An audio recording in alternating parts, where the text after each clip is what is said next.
जय हिंद, नमस्कार। मैं मोहन पाठक और आज हम बात करेंगे एक ऐसे तूफान के बारे में जिसने मचा दी है गुजरात में तबाही। तूफान का नाम है बिपौरजॉय। बिपौरजॉय का अर्थ क्या होता है? अगर हम इसकी बात करेंगे तो इसका अर्थ होता है डिजास्टर यानी आपदा।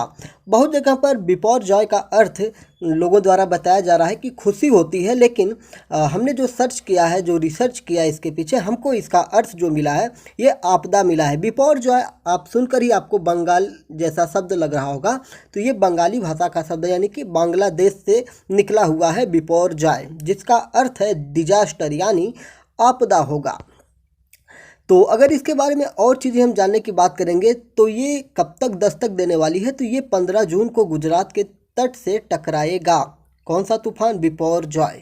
हालांकि अभी भी आप देख रहे होंगे कि गुजरात और राजस्थान में चक्रवात का असर दिखना शुरू हो चुका है और ये बहुत ही भयानक चक्रवात है। इस चक्रवात की बात ऐसी की जा रही है कि इसके जो वेग हैं ये इतना तेज़ है कि आप समझ सकते हैं कि जो वहाँ पे पोल लगे हैं, किनके पोल लगे हैं, जो टावर लगे हैं वो सब उखड़ के गिरने वाले हैं, भाई साहब, ऐसा बताया जा रहा है। इसके वेग की बात की जाएगी तो 125 से 135 किलोमीटर की रफ्तार से ये आंधी की आशंका इसमें दिखाई जा रही है, जो गुजरात के 1 दर्जन जिलों में तेज़ बारिश, आंधी का अलर्ट और कच्छ की खाड़ी जैसी जगहों पर अलर्ट का जारी रख दिया गया है। तूफान क्या होता है अच्छा पहले हम बात कर लेते हैं कि इसका नाम किसने रखा है। तो इसका नाम बांग्लादेश ने रखा है। नाम रखने की जो प्रक्रिया होती है, पहले भी हमने इससे पहले एक तूफान आया था, उसके बारे में हमने उसमें डिटेल में बताया था। आज भी बता देते हैं कि अल्फ़ाबेटिकली रूप से नामों की लिस्ट तैयार की जाती है और जिसका नाम सबसे अच्छा होता है उसी को रखा जाता है, और किसी भी नाम को 2 बार यानी कि दोबारा नहीं रखा जाता है। तो इस जो चक्रवात होते हैं, चक्रवातों के नाम रखने की जो प्रक्रिया होती है, इसमें 8 अक्षर से अधिक नहीं होने चाहिए। ये सारी चीज़ें इसमें रखी जाती हैं। तो ये चक्रवात आ कहाँ रहा है? तो ये अरब सागर और बंगाल की खाड़ी में भी जो चक्रवात आते हैं उन्हीं में से एक चक्रवात है, और ये अरब सागर की खाड़ी में, मतलब अरब सागर में आने वाला तूफान है।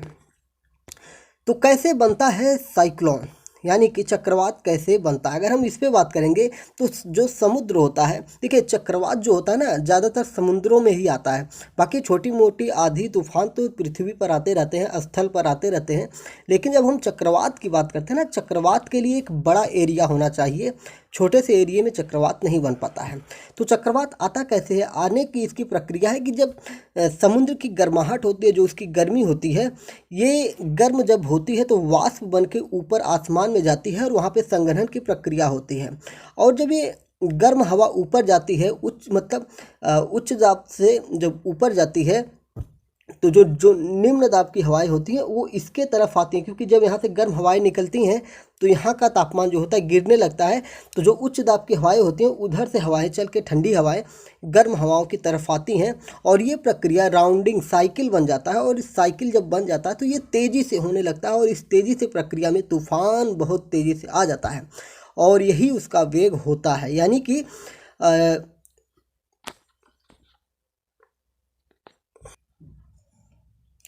साइक्लोन बनता कैसे है और ये कितनी बार आया हुआ, अगर हम इसकी बात करेंगे तो अभी तक बड़े तूफानों की अगर हम बात करेंगे तो समुंदर में क्या होता है, बीच से उठ आता है ये तूफान और ज़मीन पर आकर क्या करता है, तबाही मचाने लगता है। हम बात करेंगे 2017 में तो ओखी नाम का एक तूफान आया था जिसने काफ़ी तबाही मचाया था। 2018 में तितली तूफान आया था।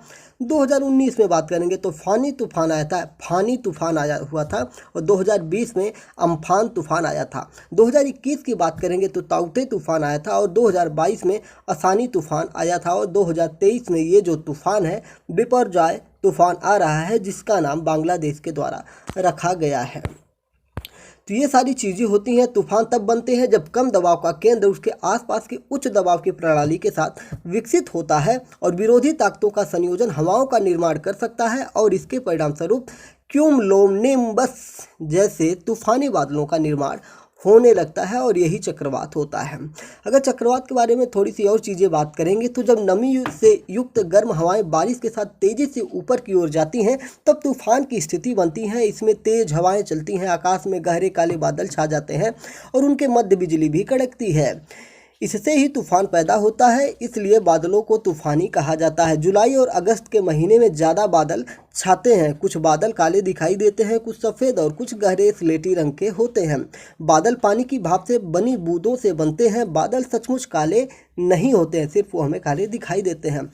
बादल काले, गहरे स्लेटी और सफ़ेद रंगों के होते हैं। सूर्य की किरणों के कारण वे सुबह और शाम को लाल और केसरिया रंग में भी दिखाई पड़ते हैं। तो ये सारी चीज़ें हो जाती हैं। तो ये रहे बिपौरजॉय तूफान के बारे में जो हमने आपको गहनता से बताया। उम्मीद है कि आपको पता चल गया होगा कि कैसे तूफान आता है, इस तूफान का नामकरण किस देश ने किया है, सारी चीज़ें हमने आपको बता दी हैं। चलिए फिर कल मिलते हैं एक दूसरे टॉपिक के साथ। तब तक चैनल पर नए हैं तो सब्सक्राइब करना ना भूलिएगा। जय हिंद, नमस्कार, भारत माता की जय।